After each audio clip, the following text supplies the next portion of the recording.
नमस्कार, आपण पाहत आहात लोकांक्षा न्यूज। साथियों, आज भारत तेजी से विकसित होने के लक्ष्य की तरफ आगे बढ़ रहा है, लेकिन इस समय भारत कई विराट चुनौतियों का मुकाबला भी कर रहा है। साथियों, कोरोना काल के दौरान ही दुनिया सप्लाई चेन के बहुत बड़े संकट से गिर गई थी। कोविड के बाद यूक्रेन में युद्ध शुरू हो गया, उसने दुनिया की परेशानियां और बढ़ा दी। फूड, फ्यूल, फर्टिलाइजर, इन तीनों चीजों पर गंभीर प्रभाव पड़ा। बीते 5-6 वर्षों में इस संकट से निपटने के लिए हमारी सरकार निरंतर प्रयास कर रही है। आपको याद होगा, उस समय और आज भी फर्टिलाइजर की एक बोरी दुनिया में 3-3 हजार रुपये में बिक रही थी। एक बोरी का 3,000 रुपया। कितना? आप बताएंगे एक बोरी का कितना? आंकड़ा नहीं, बोलिए मुंह से। 3,000 रुपया एक बोरी का। कितना? एक बोरी का कितना? एक बोरी का कितना? और भारत के किसानों को वही खाद की बोरी 300 से भी कम रुपये में दी जा रही है। 3,000 के सामने 300 रुपये में। सप्लाई चेन की इन मुश्किलों के बीच पिछले 2 महीने से हमारे पड़ोस में ही इतना बड़ा युद्ध चल रहा है। इसका असर पूरी दुनिया पर पड़ा है और भारत पर तो और भी गंभीर असर हुआ है। साथियों, भारत के पास बड़े बड़े तेल के कुएं नहीं हैं। हमें अपनी जरूरत का पेट्रोल, डीजल, गैस, ये सब बहुत बड़ी मात्रा में दुनिया के दूसरे देशों से, बाहर से मंगाना पड़ता है। युद्ध की वजह से पूरी दुनिया में पेट्रोल, डीजल, गैस और फर्टिलाइजर के दाम बहुत अधिक बढ़ चुके हैं, आसमान को भी पार कर गए हैं। अड़ोस पड़ोस में देशों में क्या हाल है वो तो अखबारों में आता है। भारत सरकार इस युद्ध के पिछले 2 महीनों से देशवासियों को इस संकट से बचाने के लिए लगातार प्रयास कर रही है। नागरिकों पर बोझ न पड़े, इसके लिए सरकार सारा बोझ सरकार खुद अपने कंधे पर उठा रही है। लेकिन साथियों, जब सप्लाई चेन पर संकट लगातार बना रहे तो हम कितने भी उपाय कर लें, मुश्किलें बढ़ती ही जाती है। इसलिए अब देश को सर्वोपरि रखते हुए, मां भारती को सर्वोपरि रखते हुए हमें एकजुट होकर के लड़ना होगा। हमें याद रखना है, देश के लिए मरना ही सिर्फ देशभक्ति नहीं होती है। देश के लिए जीना और देश के प्रति अपने कर्तव्यों को निभाना, वो भी देशभक्ति होती है।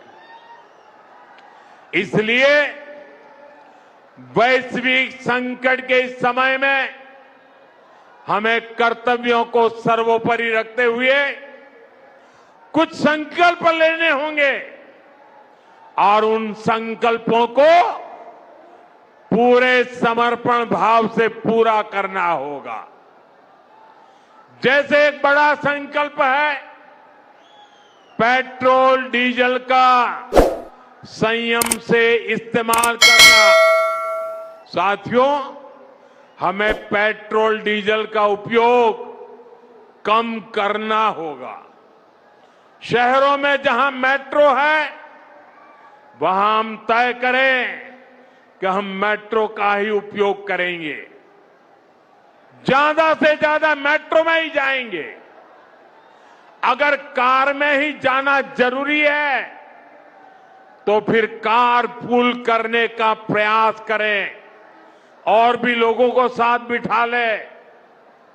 अगर हमें कहीं सामान भेजना हो तो कोशिश करनी है कि वह ज्यादा से ज्यादा रेलवे गुड्स के जो ट्रेन होती है रेलवे की सर्विसेज से भेजे, ताकि इलेक्ट्रिक रेलवे होने के कारण पेट्रोल डीजल की जरूरत नहीं पड़ती है। जिन लोगों के पास इलेक्ट्रिक व्हीकल है वो भी कोशिश करें कि इलेक्ट्रिक व्हीकल का ज्यादा से ज्यादा उपयोग करें। साथियों, हमने कोरोना के समय में वर्क फ्रॉम होम की, ऑनलाइन मीटिंग्स की, वीडियो कॉन्फ्रेंस की, ऐसी अनेक व्यवस्थाएं विकसित की और हमें आदत भी हो गई थी। आज समय की मांग ऐसी है कि उन व्यवस्थाओं को हम फिर से शुरू करें तो वो देश हित में होगा। Work from home, online conferences, virtual meetings, इनको हमें फिर से प्राथमिकता देनी है। साथियों, आज जो संकट है उसमें हमें विदेशी मुद्रा बचाने पर भी बहुत जोर देना होगा, क्योंकि दुनिया में पेट्रोल डीजल इतना ज्यादा महंगा हो गया है, पहले से कई गुना ज्यादा कीमतें बढ़ गई है। तो हम सबका दायित्व है कि पेट्रोल डीजल की खरीद पर जो विदेशी मुद्रा खर्च होती है, पेट्रोल डीजल बचाकर हमें वो मुद्रा भी बचानी है। इसके लिए हमारे छोटे छोटे प्रयास भी देश की बहुत मदद कर सकते हैं। जैसे आजकल जो विदेशों में शादियों का, विदेशों में घूमने का, विदेशों में वैकेशन पर जाने का मिडिल क्लास में कल्चर बढ़ता जा रहा है। हमें तय करना होगा कि जब ये संकट का काल है और हमारी देशभक्ति हमें ललकार रही है, तो कम से कम एक साल के लिए हमें विदेशों में जाने की बातों को टालना चाहिए। भारत में बहुत सारी जगह है, वहां हम जा सकते हैं। बहुत कुछ भारत में किया जा सकता है। इस बेटी को पीछे बिठाइए, उसे थक जाएगी। उस बेटी को बिठाइए। वो थैंक यू बेटा, थैंक यू। बैठिए, आप नीचे बैठिए। मैंने देख लिया बेटा, उसको देख लिया, अब आप बैठ जाइए। हाँ, इस छोटी बच्ची को क्यों परेशान करते हो भाई? इन बच्चों को बैठने दीजिए प्लीज। बच्चों को परेशान मत कीजिए जी। साथियों, हमें विदेशी मुद्रा बचाने के जो भी रास्ते हम लोग अपना सकते हैं, हमें बचाना होगा। साथियों, गोल्ड यानी सोने की खरीद एक और पहलू है जिसमें विदेशी मुद्रा बहुत अधिक खर्च होती है। एक जमाना था जब संकट आता था कोई युद्ध होता था तो लोग देश हित में सोना दान दे देते थे। आज दान की जरूरत नहीं है, लेकिन देश हित में हमको ये तय करना पड़ेगा कि साल भर तक घर में कोई भी फंक्शन हो, कोई भी कार्यक्रम हो, हम सोने के गहने नहीं खरीदेंगे, सोना नहीं खरीदेंगे। विदेशी मुद्रा बचाने के लिए हमारी देशभक्ति हमें चुनौती दे रही है और हमें इस चुनौती को स्वीकार करते हुए विदेशी मुद्रा को बचाना होगा। साथियों, ये समय एक और बड़े सबक का भी है। एक समय था जब हम कॉपर एक्सपोर्ट करते थे, लेकिन आज भारत के सामने स्थिति ऐसी बन गई कि अब हमें कॉपर को भी इंपोर्ट करना पड़ता है। हमारे देश में हड़तालें करवाकर कॉपर प्लांट्स को ठप करवा दिया गया और अब हालत ये हो गई कि हमें कॉपर बाहर से मंगाना पड़ता है और उसमें विदेशी मुद्रा खर्च होती है।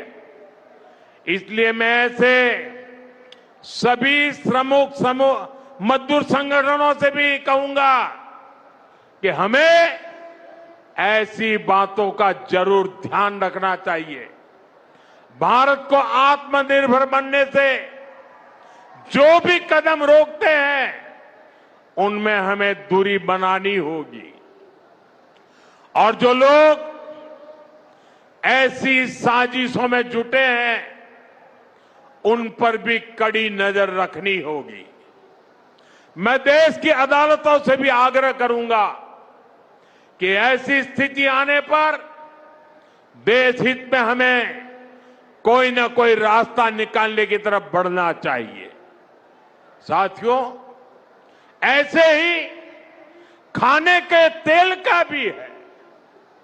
इसके आयात के लिए भी बहुत बड़ी मात्रा में हमें विदेशी मुद्रा खर्च करनी पड़ती है। हर परिवार अगर खाने के तेल में खाने का तेल का जो उपयोग करता है, अगर वो कुछ कमी करे, मैंने बार बार कहा है 10% कम करो। अगर हम तेल खाना कम करें ना, तो भी वो देशभक्ति का बहुत बड़ा काम है। आप देश सेवा में योगदान दे सकते हैं और इससे देश सेवा भी होगी और देह सेवा भी होगी। इससे देश के खजाने का स्वास्थ्य भी सुधरेगा और परिवार के हर सदस्य का स्वास्थ्य भी अच्छा रहेगा। साथियों, विदेशी मुद्रा की खपत वाला एक और सेक्टर हमारी खेती है। हम बहुत बड़ी मात्रा में बाहर से केमिकल फर्टिलाइजर इंपोर्ट करते हैं। केमिकल फर्टिलाइजर खेती के कारण हमारी धरती मां को बहुत पीड़ा हो रही है। हमारे खेत बर्बाद हो रहे हैं। अगर आज हम अपने खेत को नहीं बचाएंगे तो भविष्य में फसलों पर भी खतरा आ जाएगा। इसलिए बहुत जरूरी है कि हम केमिकल फर्टिलाइजर की खपत 25%, 30%, 40%, 50% उसको घटाए, आधी कर दें और हम उसके साथ साथ नेचुरल फार्मिंग की तरफ बढ़ें। हम फर्टिलाइजर का उपयोग कम करके विदेशी मुद्रा भी बचा सकते हैं और साथ साथ अपने खेत को बचा सकते हैं। हमारी ये धरती मां को बचा सकते हैं। और यह हमें करना ही होगा। आज वैश्विक संकटों से जो चुनौतियां आई है, हमें उन चुनौतियों को परास्त करना होगा।